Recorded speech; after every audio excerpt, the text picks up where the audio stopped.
Assalamualaikum warahmatullahi wabarakatuh. Perkenalkan, nama saya Siti Umairo dari Universitas Pelita Bangsa. Untuk memenuhi tugas manajemen keuangan lanjutan, di sini saya ingin menjelaskan tentang financial distress. Financial distress adalah peristiwa penurunan kinerja keuangan perusahaan secara terus-menerus dalam jangka waktu tertentu. Bagi perusahaan, financial distress adalah salah satu kondisi penyebab kebangkrutan yang paling sering. Sebab berbeda dengan penurunan laba biasa, nominal kerugian karena financial distress bisa sangat besar hingga mempengaruhi kelancaran operasional perusahaan. Adapun indikator financial distress, yang pertama ada kategori A. Indikator financial distress kategori A adalah kondisi-kondisi luar biasa berbahaya yang hampir 100% akan menyebabkan kebangkrutan pada perusahaan. Beberapa indikator financial distress yang bisa masuk kategori ini misalnya kebakaran, uang investasi, dan pelanggaran hukum berat. Guna menangani ini, perusahaan memerlukan bantuan legal dari pengacara. Lalu ada kategori B. Indikator financial distress kategori B adalah terjadinya kerugian secara terus-menerus pada perusahaan akibat hal-hal mayor, seperti krisis ekonomi, kekurangan pendanaan, dan kegagalan memenuhi ekspektasi investor. Cara terbaik menangani indikator financial distress kategori B adalah dengan menjual aset atau mengurangi biaya. Lalu ada kategori C. Financial distress kategori C adalah kondisi yang terjadi karena kendala-kendala internal seperti kurang efektifnya strategi perusahaan, penagihan piutang yang bermasalah, kerusakan, dan sebagainya. Cara terbaik menangani indikator financial distress kategori C yaitu bisa meliputi perbaikan strategi perusahaan, pemecatan orang-orang bermasalah, dan perekrutan orang baru yang lebih berkualitas. Lalu ada kategori D. Indikator terendah financial distress adalah kategori D, yaitu kejadian-kejadian kecil yang menyebabkan inefisiensi atau kerugian keuangan. Indikator financial distress satu ini paling sering terjadi di dunia bisnis dan solusinya bisa beragam sesuai sumber masalahnya.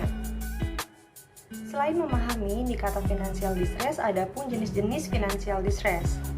Yang pertama yaitu ada economic failure. Economic failure yaitu kegagalan sistem ekonomi secara menyeluruh dalam suatu negara atau kawasan. Salah satu contoh jenis financial distress satu ini misalnya inflasi tidak terkendali, krisis moneter, dan menjadi korban bubble ekonomi. Yang kedua ada business failure. Selain karena faktor ekonomi di luar perusahaan, financial distress juga dapat berbentuk business failure atau kegagalan bisnis dalam mencapai target-target keuangan perusahaan. Financial distress jenis ini dapat diakibatkan berbagai sektor, yaitu mulai dari pemasaran, produksi, sampai divisi keuangan sendiri. Yang ketiga ada technical insolvency. Technical insolvency adalah jenis financial distress yang terjadi akibat kegagalan perusahaan melunasi liabilitas jangka pendeknya, seperti hutang dagang, tagihan bulanan, dan gaji karyawan. Idealnya, technical insolvency tidak terjadi berlarut-larut dan dapat diselesaikan dalam periode kurang dari 1 tahun. Lalu yang keempat ada bankruptcy insolvency. Jenis keempat financial distress adalah kelanjutan dari technical insolvency, yaitu bankruptcy insolvency. Financial distress ini akan terjadi jika perusahaan terus-menerus mengalami kegagalan membayar liabilitas jangka pendek dan berpengaruh ke kegagalan pembayaran liabilitas jangka panjang. Lalu yang kelima ada legal bankruptcy. Jenis terakhir financial distress adalah legal bankruptcy atau kebangkrutan karena masalah hukum. Legal bankruptcy dapat terjadi karena bankruptsi insolvensi atau pelanggaran berat lain yang dilakukan perusahaan sehingga akhirnya mengharuskan perusahaan dipilotkan di pengadilan. Setelah dijelaskan, sekarang kita mengetahui apa itu financial distress, indikator, dan jenis-jenisnya.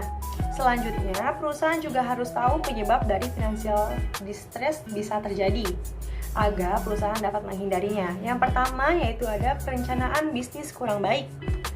Penyebab financial distress yang pertama adalah perencanaan bisnis kurang baik, entah itu dari segi pemasaran, produksi, distribusi, dan keuangan.